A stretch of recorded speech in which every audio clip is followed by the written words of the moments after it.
நீங்க இந்த மதவாத எதிர்ப்புங்கிறத நீங்க புரிஞ்சு வச்சுக்கிறது ரொம்ப தப்பா இருக்கு. இங்க திமுகவே ஒரு பெரிய மதவாத கட்சி என்பதை நீங்க அறியாது திரும்ப திரும்ப பேசிட்டு.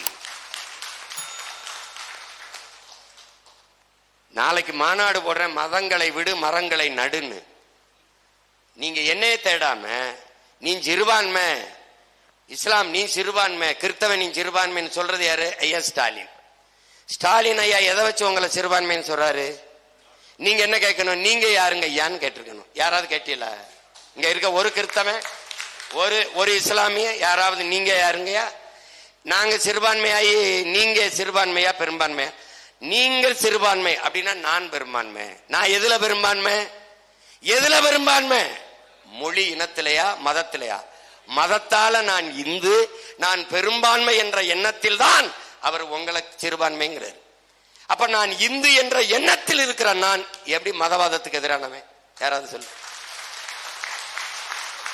எப்படி எதிரானவன்?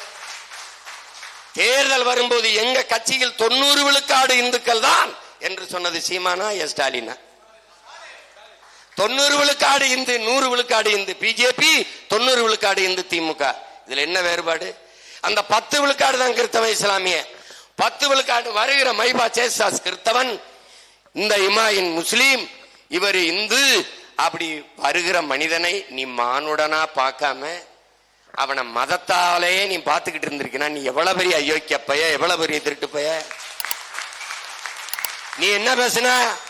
திராவிடம், முற்போக்கு, பகுத்தறிவு, சீர்திருத்தம். இதான் சீர்திருத்தமா? இதா? நாங்கள் சாதி மத கோட்பாட்டுக்கு அப்பாற்பட்டவர்கள், மானுடம் போற்றுகிறவர்கள் அப்படின்னு நீ பேசியிருக்கணும். அப்படின்னா நீ பேசியிருக்கணும்.